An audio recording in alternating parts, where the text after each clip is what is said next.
Hi guys, and welcome back to the Iron Personal Training YouTube channel. We're back with another squat session. So if you saw the last video, you know that these sessions are coming from before Christmas and the New Year. So we're still in sleeves for my squats and we're doing 200 and we're aiming for a triple here. So we're getting ourselves nice and set up, nice clean workout, good brace, and as you can see, moving nicely. Now we do get all 3 reps on this. We were going to do multiple sets, but as I said before, my forearm and bicep had a bit of pain in them, and it felt fine until I did this last set, so I decided to leave it there, just leave it at the 3. Felt like I definitely had more sets and it moved much nicer than I was expecting, so I was really happy with that. So for our back offs, we did some safety bar squats. We're doing this speed work with front loaded bands. Now the reason that I'm doing this is one thing that I've been working on, as I've mentioned in previous videos before, is getting my upper back stronger when I'm squatting, so I don't end up doing like a good morning movement at the top. So obviously having the front loaded bands are going to help work on that, because it's going to be trying to pull you forwards, as well as the safety bar pushing you forwards as well. So you're really working that upper back within this workout, and it's making your upper back nice and strong for when you're squatting, so you have that nice clean squatting movement. Now after that, we came on to do some belt squats. Now we did that belt squat slightly differently and did them in a way that's a good way of doing volume. If you're someone who doesn't like doing a lot of volume, this could be a good way of getting in. So what you do is you start off with a lightweight and you do sets of 10. So I think we started off with like 90 or 100 kilos, I think we started with actually on the belt squat, so doing a set of 10. Now what we're going to do is we're going to slowly build up the weight. We did 10 to 20 kilo jumps depending on how the weight at the time felt, and after that we're going to drop the weight and we're going to do a minute straight on the belt squat. So just basically going to do a minute straight of squatting. So it's hopping now to me doing my last set. So after this we're going to do the drop the weight. So there's a few sets in between this, but I'm not just going to show you loads of sets of me belt squatting because it can be quite boring. So here we are, like I say, doing a top set. So this is where we were. You want to finish at something that's about a 9 or 10 difficulty, so you want to feel like you can do maybe 1 or 2 more reps, so like maybe an RP 8 to 9. We now drop the weight halfway, so we've gone to 100 kilos and we are going for a minute. So as you can see, I've got my iPad set up on the right there for the timer.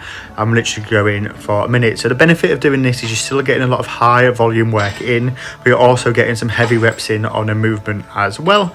And it also gives you a auto-regulation as well, because the weight is regulated by how you're feeling on that day. Some days you might be going to higher, some days you maybe have to do the weight a little bit lower, and that's how you work out basically what your drop weight is. So a little bit of auto regulation there, letting you do heavy work and light work all with the same movement. You can obviously do this on multiple different things as well. It works really well on a leg press. You'll see in later videos that I've also done this on a close grip bench as well, but you could do it on like a rowing movement, like a pendulum row. I think it would work really well, or a seal row.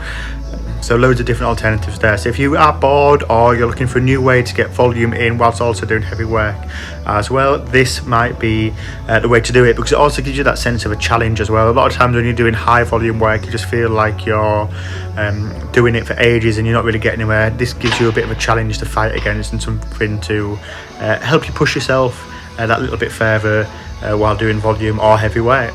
Then came on to some Nordics. Again, I think Nordics are one of the best posterior hamstring glute exercises that you can do. If you have got something that you can do Nordics off, I would highly recommend them. As I've said before, using a band just to help me get back up again. So we're not just working that eccentric phase of the movement, we're also doing a bit of concentric work in there as well, even if it's assisted with the band. After that we came on to obviously an exercise that I do pretty much all the time, which is the reverse hyper. I do think, like I've always said, it's one of the best exercises out there. Really gives you that strong lower back and can really bulletproof your back for doing a lot of deadlifting and squatting. So yeah, really happy with these. We're then going to show you some core work. Now I don't usually film a lot of my core work, but I thought I would for this one. So we're using the belt squat again. And what we're doing is we're doing marches. So as you march, it's going to try and pull you side to side, so you've got to try and keep nice and stable, get your knees nice and high. It can be difficult, it feels a bit weird while you're doing it as well, but definitely a good core variation for you to try. And then finally we came on to a core hold. So here we are literally just using the 45 back degree, and we're just sitting back and we're trying to stay for a minute into position. it looks probably a lot easier than it is. It feels horrible while you're doing it. Obviously, if you want to make it harder, you can add weight, maybe like a weight vest or hold some weight as well. And I'm just doing it for a minute. But that's it for the session, guys. I hope you've enjoyed. Again, the squats are feeling really good and really strong. Looking forward to getting or showing you the videos where I've now got knee wraps on after sessions after Christmas. But I hope you did enjoy, and remember, if you did, to subscribe to the channel and like the video. And as always, if you've got any questions, leave them in the comments or use the link in the description below to get in contact with me if you're looking for online training, one-to-one training or programming. And I'll just leave you with me in pain doing these core holds, and I'll see you in the next video, which will be a secondary bench day video, I believe. So once again, hope you enjoyed, and see you all soon.